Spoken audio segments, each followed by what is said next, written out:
G'day, we're Ben and Wendy Mayne from Texas Angus, Warialda, northern New South Wales.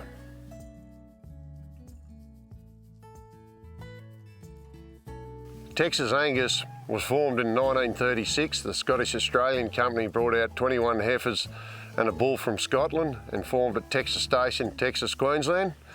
And the old fellow used to manage Texas Station, gave Dad the Texas prefix back, and so Texas Angus was renamed Texas Angus. In 1998, we moved from Texas, Queensland down to here to Warialda, and here we are today, and about 1,000 breeders breeding down here. Texas Angus is comprised of basically there's three sort of properties, which is about 12,000 acres. So Ben just mentioned 1,000 breeders. We sell 400 bulls a year. We have an on-property sale end of July, where we sell just around that 280 bulls on farm. So yeah, the 21 heifers that were imported from Scotland, every single cow on this place all goes back to them. So there's 1,000 breeders and there's never been another female line introduced. And we think that's quite unique in Australia. And of course we do go out and outsource bulls from worldwide, Australia, Australasia, I guess, as well. But we feel that having that tight maternal line is what gives us consistency, performance, a balanced breeding program. Yeah, I think it's something we very much hold a lot of pride to, don't we, Ben? My oath. Those strong maternal lines are so important in our breeding program, and if you don't have those, then you'll find you'll breed all over the place, whereas we find these strong cows where we identify are the top performing cows. They will produce a consistent product every year, similarly, and we believe that is because of that 21 heifers that all trace all the way back then to 1936.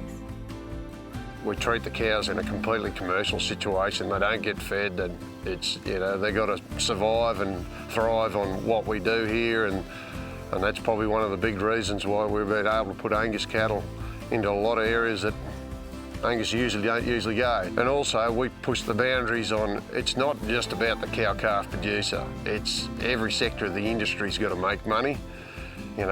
Once they're weaned, they've got to grow out, they've got to perform, they've got to have that carcass quality, whether it's the backgrounder or the feedlotter, and then they've got to go through to the processor, and they've got to be profitable cattle that go right through it, and at the end of the day, it's a desirable product that everyone wants to eat, and that's where we look at it as a whole-based scenario. Anyway, Wendy and I both come from a seed stock operation. Wen's views and ideas of how I perceive cattle are so similar, and so we've got a background on both sides of the family, and it's not just one of us, it's the two of us together. And we do everything together with the cattle all the time, and now the kids watch Wendy and I all the time, and yeah, I think all three of our kids are very, very passionate with the cattle, and it'll be interesting to see what the fourth generation does. Probably one of the biggest fundamentals with Wendy and I is balance, and balance across phenotype, figures, everything. The phenotype is first, 100%. And when we talk about phenotype, we look at the whole animal from the head to the tail, the whole way through. And if the head's not right, we won't even look at the animal. Doesn't matter how good those figures are. If it's not the right animal in the paddock, it doesn't matter. We have to it's all about balance, and phenotype, that also combines docility for us as well. So we believe phenotype and docility are our two major picks first. We don't chase individual traits to try and have huge marketability. We're a big believer in if you chase a particular trait too hard, you'll always jeopardise other traits. And I think that has got a big reflection on what we breed today, because that's what we try and do, is have balanced breeding.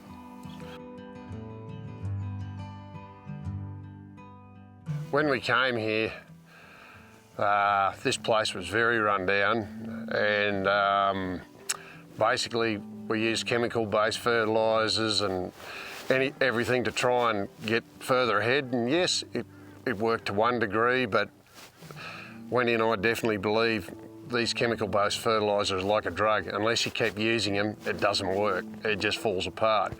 Where the closer you can get to nature, the more it's forgiving. And so on a path 20 years ago, we actually had some clients and some people we knew quite well that were going down the microbial way and saw what they were doing, and we just said, we've got to do it, we've got to try. So we did it. It's been a long process to get, just the education of learning how to use it, but it was the best thing we ever done, because the closer you can get to nature, the more forgiving things are, the more, if something goes wrong, the cattle, they repair themselves a lot easier because they're not reliant on a drug or a chemical or whatever. And as you can see, a lot of our country, most of the time it's purely done on microbial, and you dig into this country and there's big earthworms here, and they're our fertiliser, the closer. And I definitely believe cattle perform a lot better when it's closer to nature, and that's why when they go out into these into feedlots and trials and things like that, they perform because they're already there, their guts are right. And